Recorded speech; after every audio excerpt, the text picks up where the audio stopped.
Hi, I'm Hal Roberts. This is Bridge City News. Here's some of the top stories we've been following. Prime Minister Justin Trudeau announces that more support is headed to Ukraine in the form of heavy artillery. Alberta Premier Jason Kenney also announces how Alberta will offer support to Ukrainians who are resettling in our province. And an in-depth look into the healing powers of vegetables as we chat with Cami Tanner from Urban Apothecary in Lethbridge. Your nation. Your province. Your southern Alberta. From the heart of Lethbridge, it's Bridge City News with Hal Roberts. Thanks so much for joining us. Prime Minister Justin Trudeau says Ukrainians have fought like heroes as he announced Canada will send heavy artillery to aid in the fight against Russia's invasion. The federal government has also hit 14 more Russians with sanctions, including the 2 adult daughters of Russian President Vladimir Putin. This Russian regime and its associates need to continue to be held accountable for their actions. Over the past weeks, we've been in close contact with President Zelensky since the very beginning, and we're very responsive to what it is that they need most specifically. Their most recent request from Canada is to help them with heavy artillery, because that's what the phase of the war is in right now. And Canada will be sending heavy artillery to Ukraine with more details to come in the coming days. But we will continue to stand with Ukraine and stand for the values that underpin all of our free societies. Trudeau was also scheduled to speak with NATO and European leaders at a virtual meeting organized by U.S. President Joe Biden. Now later, Prime Minister Trudeau also talked about how Canada is struggling to process refugees from Afghanistan. The PM admitted that the takeover of Afghanistan by the Taliban is making the situation difficult. The situation in Afghanistan is heartbreaking. The taking over of that country by the Taliban has made it unbelievably difficult, not just for Canadians who served and sacrificed to build a better future for Afghans, but also to people who want to welcome people who've supported them to Canada. We have accepted and been able to draw to Canada well over 10,000 people fleeing Afghanistan. We are on our way to 40,000. The challenges we are facing, however, are very much linked to the difficulty of actually processing people from within Afghanistan because, as might be imagined, the Taliban are not exactly being helpful. As the Russian offensive in eastern Ukraine unfolds, the Pentagon says 18 U.S. howitzers to bolster Ukraine's defense will be transported very soon. On the howitzers specifically, I think that you'll see them move very, very soon. I don't have any shipments to speak to today, but I think you'll see them move very, very soon, as well as the ammunition that goes with them. And as I think I said yesterday, you know, we've definitely sourced the 18. We know where they're coming from. It's really just a matter now of getting them packaged up and getting them on the way. They'll be coming from the United States, and again, I think it's really very, very soon. We have no indications that any Western equipment or shipments have been hit or deterred by the Russians. Since the invasion, we have helped deliver, not just from our stocks, but from stocks of other nations, more than 50 million rounds of small arms ammunition of various calibers. 50 million. And that's the kind of stuff that the Ukrainians are literally using every single day since this invasion began. Under the sounds of sirens and explosions, people in Kramatorsk arrived by car, by foot, to a center distributing aid to the few still living in the almost empty city in eastern Ukraine. Ну, смотрите, многие потеряли работу. То есть у меня предприниматель, он уехал. Мы остались без работы, без средств к существованию. Деньги, которые были, все потрачены. Ну, пока вот как-то пытаемся так. Помогают вот благотворительные общества. Это вот церковь. A Soviet-era apartment block in Lviv now holds families from some of Ukraine's most devastated communities. They all escaped to the western city along with 500,000 others. Now, that's still a small fraction of the 10 million Ukrainians who have been chased by war from their homes and resettled elsewhere in the country. On the 24th of February, our happy life stopped. Only one because it was cut. Last time we just decided to go to Egypt to see the sun. I remember the 4 o'clock, my elder one come into our room and told me, Mommy, I am so frightened. There is some horrible sounds around. Okay, day 2, okay, week 2. But now everybody tells that 6-8 months, maybe 1-2 years. I am not ready for such long time. The war in Ukraine saw thousands of tanks and troops roll into the Chernobyl exclusion zone. That churned up radioactive soil, which potentially exposed a number of soldiers to dangerous levels of radiation. У рудому лісі, де рашисти рили окопи, вони тут жили, вони дихали пилом, вони робили тут їжу, палили вогнища, відповідно, горіла трава, і вони також всіми цими продуктами горіння, вони їми дихали. Звичайно, це не то, що не залишиться просто так для їх здоров'я, це буде їх повільно, а деяких, мабуть, швидко вбивати. When it comes to supporting Ukraine in its war with Russia, one foreign policy expert says Canada should have seen this war coming. Yves Engler says Russian President Vladimir Putin was not happy with NATO's expansion, including bringing in a number of countries from Eastern Europe. I think the Russian invasion is a clear violation of international law. They shouldn't have invaded, of course. It's horrific for Ukrainians. But there's all kinds of policies that Canada pursued and the US pursued that helped precipitate the invasion, which is including the expansion of NATO eastward. Despite promises not to expand NATO at the end of the Cold War, they expanded from 16 to 30 countries in NATO, including trying to have Ukraine join NATO. Catch the full interview with Canadian foreign policy expert Yves Engler and BCN's Jeanette Rocher coming up in the second half of our program. The Alberta government announced that it will also be providing support for Ukrainians arriving here in our province to find work.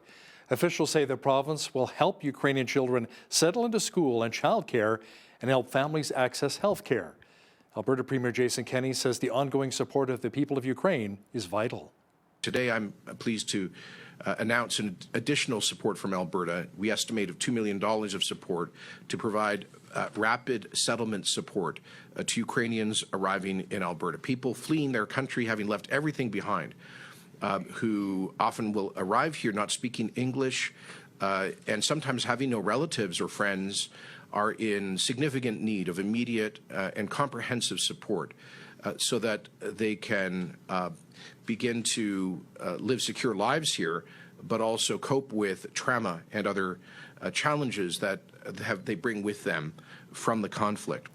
The government of Alberta says its total assistance to Ukraine so far is just over $13 million. Canadians can now help pay for flights to bring in at least 10,000 Ukrainians and their families approved for travel to Canada. Federal Immigration Minister Sean Fraser says Canadians can give cash or Aeroplan points toward the new fund. He says the flights would be on top of the targeted chartered flights announced earlier this year to bring Ukrainians to Canada. Many areas of Alberta saw 10 to 15 centimeters of snow over the past 24 hours. But fortunately, for us here in southwestern Alberta, we only saw a skiff. Jeanette Rocher is in now with an early look at the forecast. Jeanette, it won't be much longer before the meltdown in our region begins once again. Well, I'd say the meltdown has probably already started. It didn't seem like it this morning, but it got quite lovely this afternoon. And by this weekend, we're going to be looking at double-digit temperatures once again. We just have to get through Thursday, though. As we look into Thursday, we are going to be seeing a 30% chance of flurries, changing to a 30% chance of showers by the afternoon. High of only 7 degrees. That's way below our seasonal average. Once we get into Friday, though, we're looking at double-digit sunshine and even the teen temperatures on the weekend. I'll have more details coming up in the rest of the show. Great. Thanks so much, Jeanette. A number of media outlets have made a court application to have legal documents related to the Coutts border blockade unsealed. It's been adjourned now until May the 2nd. The request has been made in regards to search warrants issued for the 4 men who face conspiracy to commit murder charges. They include Christopher Lysak, Anthony Oleanek, Jerry Morin and Chris Carbert. Now, the various media organizations also want to make the information public. A motion to allow restaurants to serve alcohol in the town of Raymond was struck down. 6 of the 7 councillors for the town voted against the motion after over half of the local residents in a survey said they were not in favor of the change. The town has been dry for more than 100 years.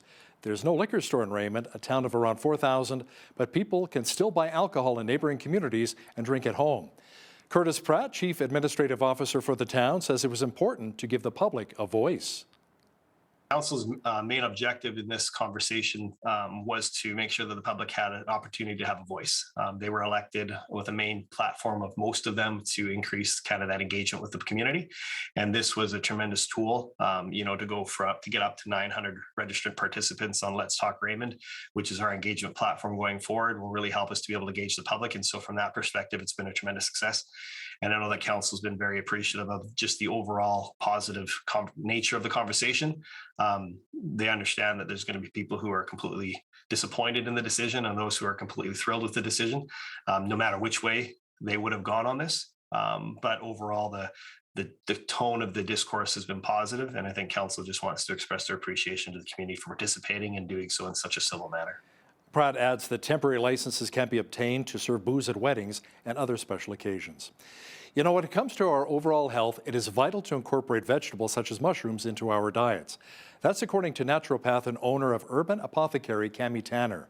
Tanner says there are a lot of healing properties in mushrooms that can be very beneficial to people. All mushrooms are very healing, but mushrooms have different healing properties and aspects to it. Like I said, lion's mane is for the brain. Reishi mushroom is really good for helping with stress and anxiety and also for liver support function. So there are hundreds of varieties of mushrooms. They all do their own special thing and unique thing to the body.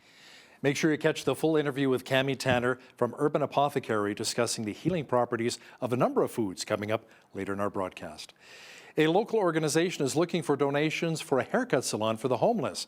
Streets Alive Mission has already started renovations, but according to Director of Operations Cam Kissick, they're still in need of more funds to complete the project.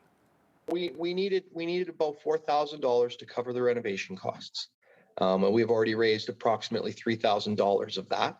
So we're about $1,000 short to finish the fundraising for the renovation cost.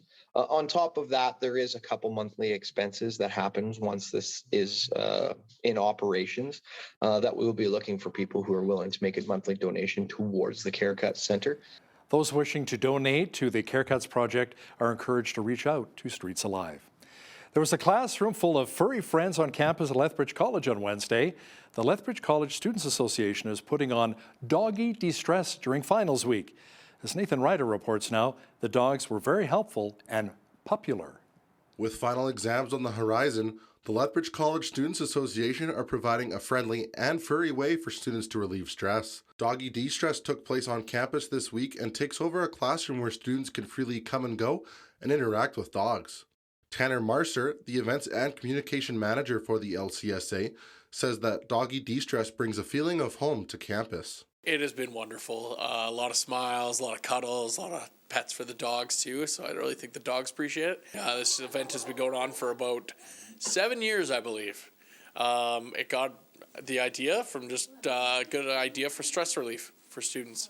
I don't think there's anything better than a dog greeting you when you come home. And if that feeling could be brought to campus during exam time, I think it'll be positive for students. Finnegan and Wiley worked the morning shift of Doggy De-Stress. Both got plenty of attention from students. Finnegan, can you tell me what it means for you to help students here at the Lethbridge College? Sam Features, a multimedia production student who attended the Doggy De-Stress. They say having the ability to socialize and pet the dogs helps with the stress of the semester's final crunch. Well, it's finals week. I have a lot of final projects to do, and it gets overwhelming and stressful. So being able to come down and pet some dogs and be able to chat with other people and see my friends really helps. For Bridge City News, I'm Nathan Ryder. Doggy De-Stress, what a wonderful idea. Edmonton City Council has passed a motion to decriminalize simple personal possession of illegal drugs. The policy is an attempt to reduce drug poisoning injuries and deaths. Last year, 624 people in Edmonton died of opioid-related overdoses and poisonings. City staff will now prepare a submission to Health Canada for an exemption to the Controlled Drugs and Substances Act. Vancouver and Toronto have also made similar requests, but have not yet been approved. An advocacy group is calling on the City of Calgary to ban gas-powered leaf blowers. Project Calgary launched the petition last week with a goal of presenting it to City Council. It says the blowers cause significant pollution and excessive noise. Some American cities have issued a similar ban, and the California Air Resources Board says the pollution created by using a gas-powered leaf blower for an hour is the same as driving 1,770 kilometers. The City of Regina has proposed a new transit plan that calls for more buses, less waiting time, and no fares for those 12 years of age and under. The Transit Master Plan lays out the city's aspirations for its public transit system for the next 25 years. That includes switching over its fleet of buses to electric buses beginning in the year 2024. The $60 million plan is to be voted on by the Executive Council on April 27th. If passed, it will be up for Council's consideration on May the 4th. Religion has had a positive impact on society. That's what a number of Manitobans believe, according to a new poll by Angus Reid. In a survey of 1,708 Canadians this month, 39% of Manitobans said religious or faith communities have had a good to very good contribution to Canadian society. That compares with 31% nationally. Those who felt negatively about the impact of religion on society made up 22% of national responses. The poll was conducted for Cardis, a conservative think tank. Samaritan's Purse is sending thousands of backpacks to children in Ukraine. Each one is filled with a soft bear, a hat, sketch pad, a ball, and child-friendly gospel messages. Organizers say it's to let the kids know that God has not forgotten them. Samaritan's Purse is packing backpacks for the children of Ukraine.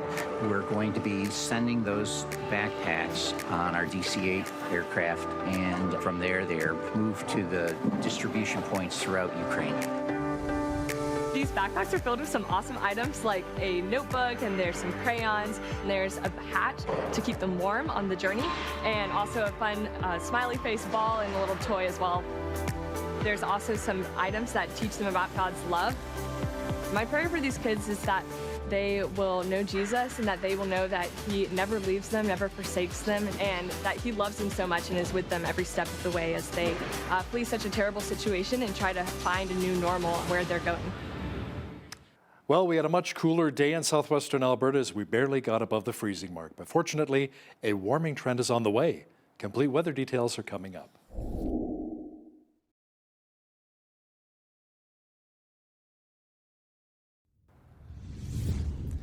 Sadly, we were not even close to our average high for this time of year, which is around 14 degrees in southwestern Alberta. It felt more like winter than spring today. Jeanette Rocher is in now with a full look at the weather forecast. Jeanette, will we be seeing those warmer temperatures return again very soon?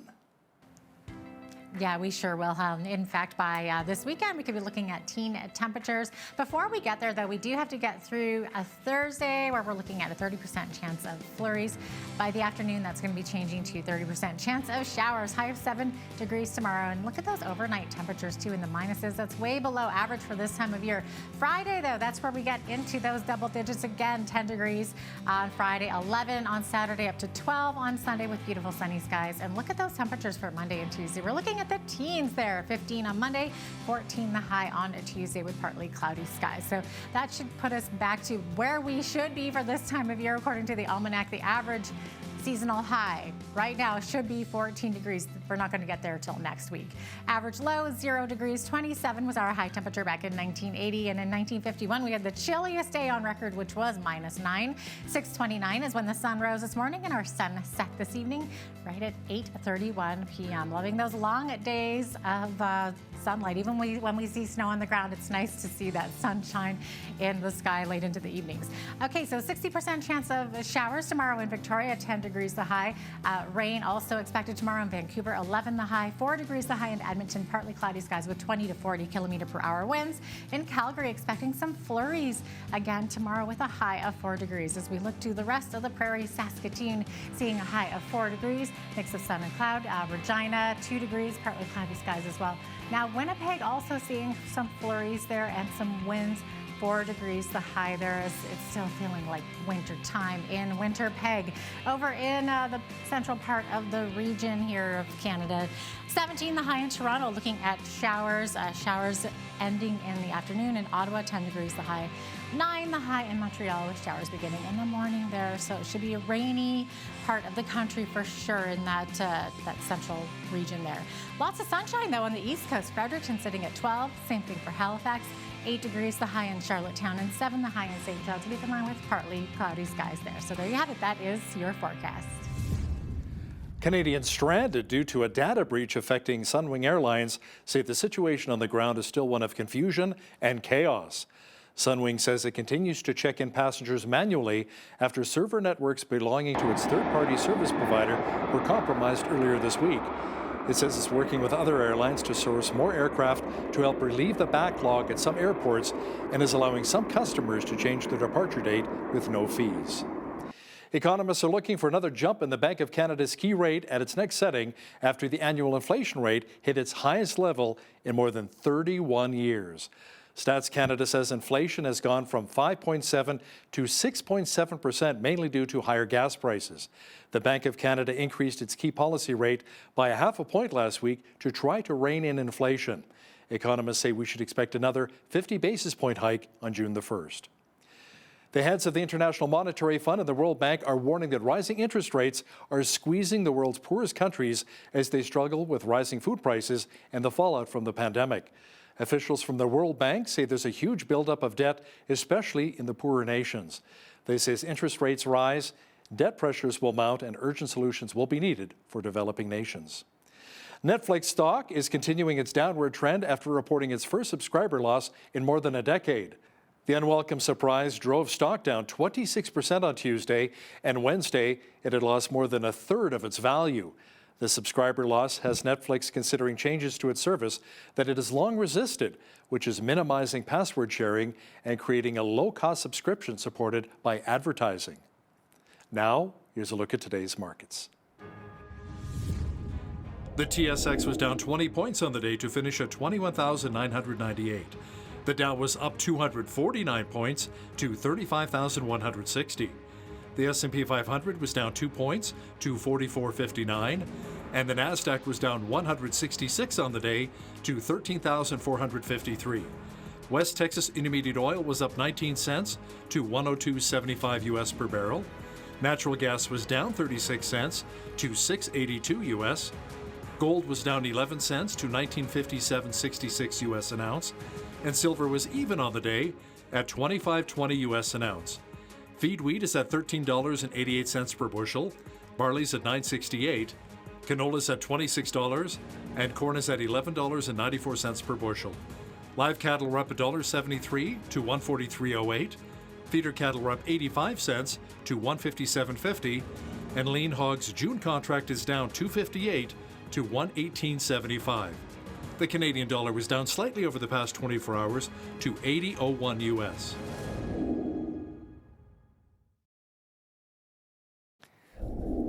Recapping one of our top stories, Alberta Premier Jason Kenney announced that the province will invest another $2 million to help support settlement and language services for Ukrainian refugees making their way to Alberta. Kenney says that brings Alberta's total assistance to Ukraine so far to just over $13 million. There are a number of vegetables that can apparently help with those who suffer from arthritis, memory loss, and even insomnia. Cami Tanner from Urban Apothecary will have details for us shortly.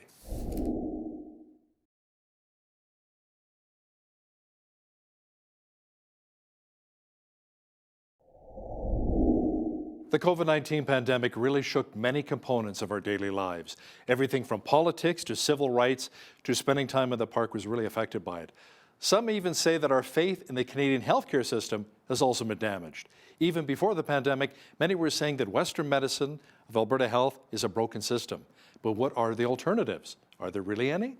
Today we're joined by Cami Tanner of Urban Apothecary here in Lethbridge, who maybe has some answers to some of these questions. Cami, welcome to Bridge City News. Hi, thank you for having me. Now, Cami, you have a vision of natural health that may be a little bit different from what we're accustomed to here in Canada.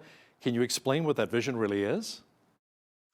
Yeah, we have opened up a shop that brings in a lot of natural products to help heal the body. Things like herbs and mushrooms that are grown in nature that work to really heal different problems within the body. I'm even looking behind you there. You've got a few different, maybe some licorice and some, what else have you got behind you there? We've got some mugwort, we've got chamomile, we have a whole range of different herbs. It almost seems like a little Harry Potter in here, but it's fun.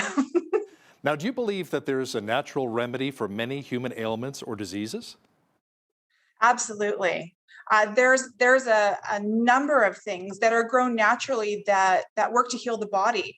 We always look at, our body was grown and created from the elements of the earth, and so are the plants. And they work in harmony with each other. Now, can you really explain how you got into this aspect of health? Absolutely. I've always been a big believer in growing things yourself, growing your own garden, because not only is it more nutritious for you, it tastes better and it's healthier than things that you're buying from even just the grocery store. And so we have worked to study more and more about plants, starting from that basic level of growing our own garden and healthy eating that way, to the whole medicinal aspect of plants and how they work with the body. So do you think more Canadians nowadays, Cam, are actually growing their own food and having bigger gardens, especially during the pandemic? Absolutely, especially since the pandemic. And now with grocery store prices rising, we find even more and more people are wanting to grow their own food, be more self-sufficient, and know exactly how their food is grown and where it's coming from. So from your experience, which vegetables do you think have some of the highest nutrients and some of the best vitamins to help us in our daily health routines? Ooh, that's a big question because so many different plants have so many different constituents that grow. But some of my favorites are things that we call adaptogens. So they go into the body and they don't just heal one thing, but they adapt to the body of different problems. So if you're having memory loss, let's go help heal that. If you're having high blood pressure, cholesterol, some of those would include mucuna, ashwagandha, lucuma, different herbs like that. So how about for memory loss then? What would you recommend? We do lion's mane mushroom. That is one of the highest level of helping heal the brain. There are studies that have actually been done on lion's mane mushroom with people with Alzheimer's, dementia, and actually reversing those symptoms, even Parkinson's. Wow. Now, would your ideas toward health be more aligned with traditional Eastern medicine? What are your thoughts? Absolutely. They are the masters at mushrooms and herbs for healing the body, because they believe that it's not just a physical healing, but a spiritual healing as well. Everything works harmoniously with each other. Western medicine seems to be more pharmaceutical based. You know what's interesting though? I love mushrooms myself, and I can't get enough of them, especially on pizzas and my salads. You know, it really does portobello mushrooms. I love them. But many of my family can't stand mushrooms. They're always picking them off all the time, and they want to get rid of them. So are there any alternatives as opposed to the mushrooms for those in my family who really can't stand being a fun guy or a fun girl with these mushrooms? There are different alternatives, both in herb and then the form that you take them. So we get a lot of people that come in here that cannot stand mushrooms either. But if you're doing it in a tincture form, which is just a dropper full of an extraction of the mushroom, it's much easier to take, and then you're not dealing with texture issues either. Are all mushrooms created equally, or do some have better components when it comes to helping us heal? All mushrooms are very healing, but mushrooms have different healing properties and aspects to it. Like I said, lion's mane is for the brain. Reishi mushroom is really good for helping with stress and anxiety, and also for liver support function. So there are hundreds of varieties of mushrooms. They all do their own special thing and unique thing to the body. So Cammie, do you personally feel that our current healthcare system may be a little broken or missing some very important elements? Yeah, absolutely. You look at anywhere else where the medical schools are teaching in the world, and they really do a 50-50 education basis of both pharmaceutical and plant healing, where in Western medication, it's 100% pharmaceutical based. And so, we really are missing out on some beautiful healing aspects that are so much more beneficial to the body than what we're normally used to in Western medical society. Why do you think it is a lot of times the naturopaths don't get the recognition or respect they deserve? I think we've just, and not to say there's anything wrong with, medical system.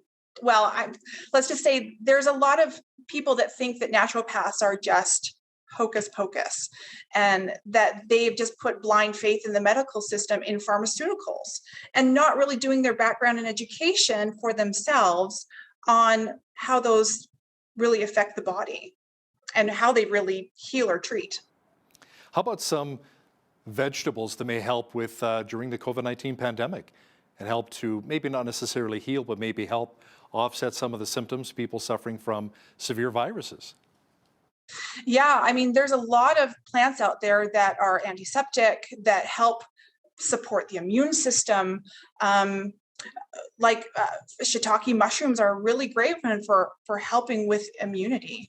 And there are things that we can take both to increase our adrenal system, our immunity, and symptoms of having contracted the COVID-19 virus, as well as other psychological problems with depression and things like that come from isolation during the pandemic. And a lot of these products are safe for all age demographics, not necessarily just middle-aged people like myself, but maybe seniors and children as well?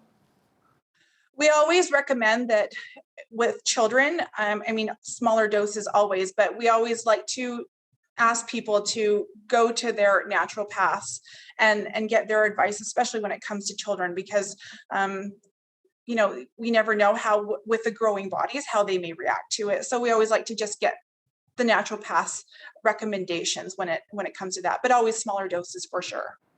I have a lot of friends and family as well that suffer from insomnia, sleep deprivation. Is there anything that can really help them naturally in that regard? Absolutely. We have a lot of those things. Like I said, reishi mushroom is really, really great, as well as ashwagandha. Anytime people come into the store and they say, oh, I have this problem or I have this problem, we always go, oh, we've got a mushroom for that. And there truly is a mushroom for just about every problem that the body can go through. Now, do you feel that there is a way for families to be healthier and happier through natural ways outside of Western medical philosophy? Let's look at the big picture here, Cami. One of the easiest things is growing a garden. Start growing your own food naturally. You're growing it and eating it right off the vine, straight out of the garden, so you're not dealing with respiration process or travel time from growing it in different areas and having it transported. You're getting the maximum amount of nutrients. Plus, going out and getting some sunshine and vitamin D is one of the healthiest things you can do. And those are simple things. Yeah, the vitamin D and a little bit of exercise, which is good for the heart as well, right? Taking your dog for a walk, going for a bit of a run, or just a walk around the neighborhood, right? Something very simple like that can make a big difference. Absolutely. Now, can you talk a bit about the Doctrine of Signature? What is it exactly? Yeah, that is looking at different plants that replicate different parts of the body and healing that part of the body. So a lot of things that we also like to look and utilize is even flower essences. So you look at echinacea, for example, it looks like a shield. So when you're taking echinacea, that shields the body. It protects the body. That's interesting. Now, would you recommend having raw vegetables as opposed to cooking them? Or sometimes is it more beneficial to cook the vegetables to release maybe some of the oxidants, some of the healing properties within the vegetable itself? There are some things like tomatoes where they are more beneficial when they're cooked, but for the most part, you should be eating almost a 50% raw diet. Your body works better with raw vegetables than it does cooked vegetables, because when you're eating cooked food, it actually changes the molecular structure of the plant and your body starts to look at that as an invader of the body, and so it'll actually increase the immune system and the white blood count cell to go and attack that food. And so when it's eat in a raw form, it's a more natural form. The way that your body is more natural, so it will utilize it more beneficial. Now, Cami, let's dig a little bit deeper into plants for health. The Bible talks about the balm of Gilead. Can you talk about where this plant actually comes from and how beneficial it is? Those are actually the pods from like the balsam poplar tree and a black cottonwood tree. And it's the sticky resin that comes off of those pods that is turned into a balm or a salve used for healing. The Gilead comes from the actual location of where that originated from. But it helps with anything from healing aspect to inflammation to pain. Also, people suffering from arthritis as well, or maybe have an injury, something is swollen with the joint. May that help in that regard too? Absolutely, yes. Now, here in Southern Alberta, agriculture is a key industry. Are there growers in Southern Alberta who supply what you and Tony use when helping other people? There are. I mean, you can look at a lot of like the herb aspect. Peppermint, mint, basil. There's a lot of herb growers here that you can utilize, and that we utilize to use for some of the things that we make. Now, with the hot Southern Alberta summer on the way, are there herbs or plants that can really help people beat the heat? Anything is in the mint family is probably your best bet, an easiest way to utilize for cooling us down. So peppermint tea, for example, making an iced tea out of peppermint will help cool you down, but it will also help you perspirate. So another healing aspect. So anything in the mint family, peppermint, catnip, even chamomile are great things to go for in the summer to cool you down. Now, there's certain fruits or vegetables we should maybe steer clear of when it comes to maybe potential healing medicinal properties that we think, this is very beneficial, when in fact it might be more harmful? There are herbs that you should be careful using if you don't know what you're doing, especially in large amounts. For example, pennypurse is an herb that can cause abortion. So, I mean, people used to take those in the old days. And so that's one thing that you really, really want to be careful for. There's some are herbs that can become poisonous if not utilized in the right way. And maybe some poisonous mushrooms out there as well that we need to steer clear of, right? Yes. And the thing is, if you don't know what you're looking for, you can take the wrong one and be in a lot of trouble. So it's very important to really identify and know what you're looking for and be 100% sure before you ingest anything. Now, Cam, you seem to be a big supporter of mushrooms. Do you find that more people are not only growing their gardens outside, but maybe growing mushrooms inside or maybe somewhere else in their homes? You can grow mushrooms in your garden. There's great videos and things that you can watch to buy your own mycelium to grow your own mushroom gardens. We also do grow kits in the store where you can take a grow kit home and you just open up the package and spray it every day, and you'll start fruiting your own mushrooms in your house. And those have been really popular as of lately. Cami Tanner is with Urban Apothecary here in Lethbridge. Thanks so much for your time today.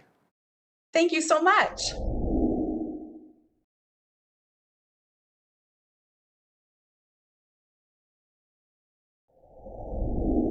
2022 has been a very interesting year for Canadians, not to mention the rest of the world. We've seen a lot of change and far more protesting than Canadians are typically used to. Our next guest is a Canadian foreign policy expert who is no stranger to political activism. His parents were political activists, and the common opinion of their day would have sequestered them to be left-wing, more on the left wing of the political spectrum. Yves Engler is a former hockey player and prolific Canadian author with 13 books to his credit. Yves Engler, thank you for joining me today and welcome to the show. Thanks for having me. Absolutely. I wanted to start off by asking you about your recent book, which is called Stand on Guard for Whom. What was the motivation for this book?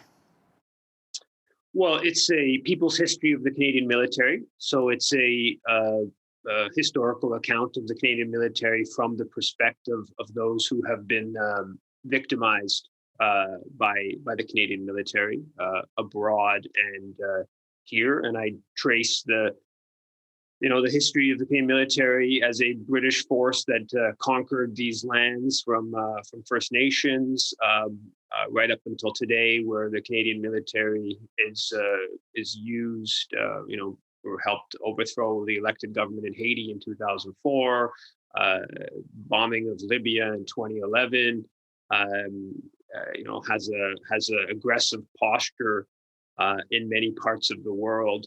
And the book looks at that history, looks at the ties to chemical weapons, biological weapons that the Canadian military researched and produced at different periods in time, looks at how Canadian military was used to suppress labor strikes at the first 50 years after Confederation. Looks at Canada's role in NATO, and looks at, of course, how important the arms industry is, and the sort of the corporate side to understanding militarism. Wow, it sounds like some heavy topics, packed into one book there. Now, historically, Canada's role on the world stage was that as a peacekeeper, and now we're reportedly sending more of our military equipment to help a country wage war. I mean, it sounds like you've done so much history there, looked at the history of the military. So what do you see that has changed, or is this just an evolution for Canada? Yeah, I don't think it's changed as much. I think the mythology of Canada as being a peacekeeping country is just that, it's mythology. If you look at UN missions that Canada was involved with in 1960, the early 1960s, they helped overthrow the elected independence leader of the Congo, Patrice Lumumba. He was ultimately assassinated. It was a UN peacekeeping mission in 2004, where Canadian troops helped in the overthrow of the elected president and thousands of elected officials in Haiti, alongside the US and France. So the mythology of Canada as being this benevolent peacekeeper is not really founded in fact, if you go back and look at the history. But nonetheless, what Canada is doing today in the Ukraine, I would say, is pretty startling in terms of how brazen the Canadian government is in terms of just pumping in and announcing, boasting that they're pumping in huge amounts of weaponry to basically use the Ukraine and Ukrainians as sort of cannon fodder in their battle in Washington's really battle with Russia, and sort of turn Ukraine into to a certain extent, I think analogy would be, or the parallel would be, Afghanistan in the 1980s, where the Soviets, of course, invaded, and then the Americans just pumped in endless amounts of weaponry to the Mujahideen, which ultimately delivered a major blow to the Soviets, but it was catastrophic for Afghans, and tens and hundreds of thousands of Afghans died, and the country was sort of demolished. I think that's, to a certain extent, what we're seeing. Certainly certain people within the U.S. and I think the Canadian government kind of are viewing the Ukraine from that lens. And you have Melanie Joly boasting about how we want a kind of endless stream of weapons to be sent to the Ukrainian military. So I think that's a little bit unique in the sort of brazenness of that policy, and of course, there's all kinds of background to the Canada's position in Ukraine that gets kind of ignored. And I'm very clear. I think the Russian invasion is a clear violation of international law. They shouldn't have invaded. Of course, it's horrific for Ukrainians. But there's all kinds of policies that Canada pursued and the U.S. pursued that helped precipitate the invasion, which is including the expansion of NATO eastward. Despite promises not to expand NATO at the end of the Cold War, they expanded from 16 to 30 countries in NATO, including trying to have Ukraine join NATO. Also, there's these aggressive American weapon systems all throughout Eastern Europe, right on Russia's border, and then there's been the Americans have ripped up some of the nuclear arms treaties, and the Canadian government has sort of ignored that and not criticized Washington for doing that. And then there's a coup in Ukraine in 2014, where Canada helped. Americans, of course, were major players in that, and helped in the ouster of an elected president, which is what led to the war in eastern Ukraine, which has been going on now for 8 years, and 14,000 people have died. So there's this background context that doesn't excuse, but helps explain Russia's invasion of Ukraine, and Canada is a significant contributor to that context. It seems like so much throughout the history of the military. Of course, you have a different perspective there, but we seem to see Canada sending peacekeepers. So why do you think there's no peacekeepers or negotiations being offered by Canada with this ongoing Russian military operation in Ukraine? Well, there was a peace accords that were signed in late 2014, and then a second version called the Minsk Accords in early 2015 to end the conflict in eastern Ukraine. And it was negotiated by Germany and France, and the Russians and the Ukrainians were part of that. And interestingly enough, a big part of what the accords did was brought in a more federalist system to the Ukraine. Right now, the central government appoints governors, right? So just imagine if you had a government in Ottawa that was, mostly its power base was in Quebec, and it was appointing the premier of Alberta, or conversely, if there's a government in Ottawa, a federal government in Ottawa that was, its power base was in Western Canada, and it was appointing the premier of Quebec.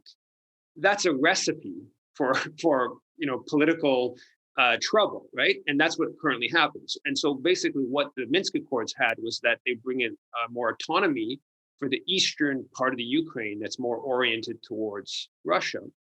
And basically the Canadian government officially said it believed in this peace negotiation process, but in practice didn't put any political weight behind it, and has been supporting a Ukrainian military for the past 7 years that has been basically blocking the implementation of these peace accords and a more federalist system within Ukrainian politics.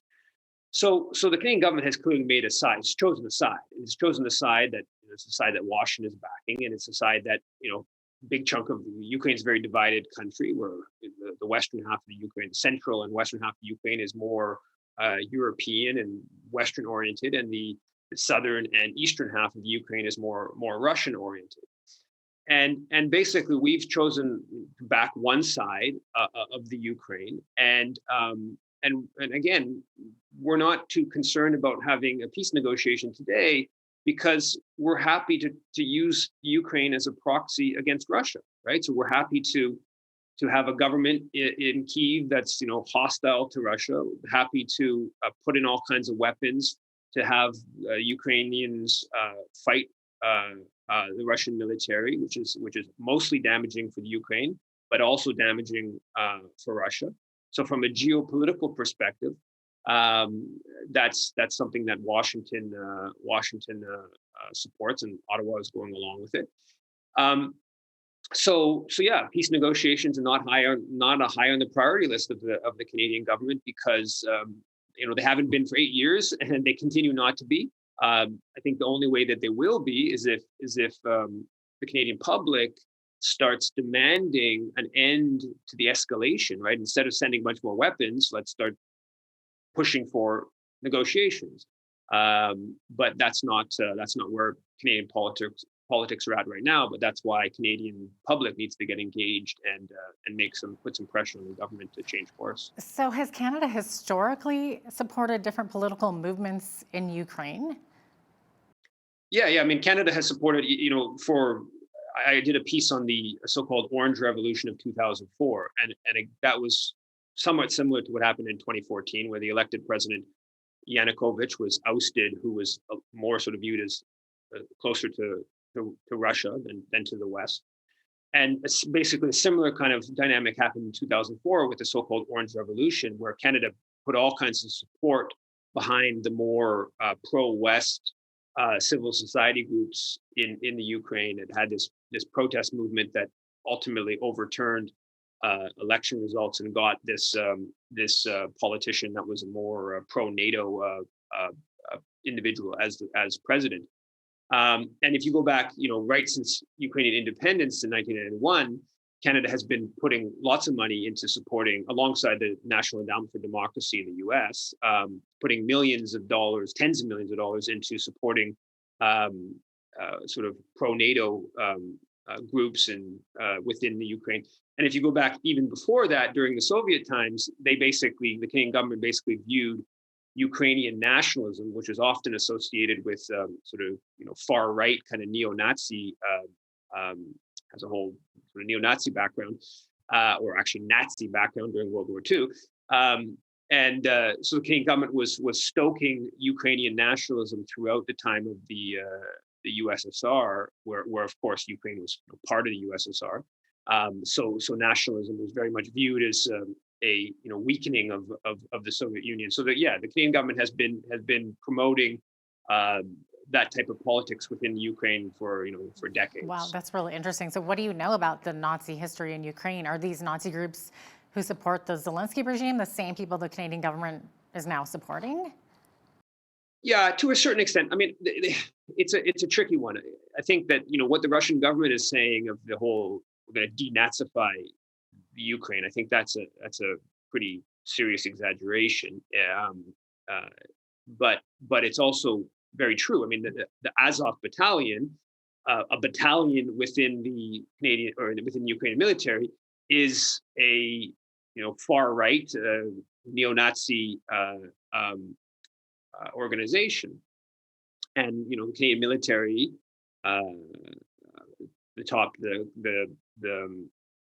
the defense attaché of the Canadian embassy in Kyiv in June of 2018 had meeting with Azov battalion officers. There's been another meeting. There's been a couple of reports that showed that Canada was training Azov battalion, and the Centuria, another far right group within the Ukraine, was training them as part of Canada's Operation Unifier, the training mission in Ukraine.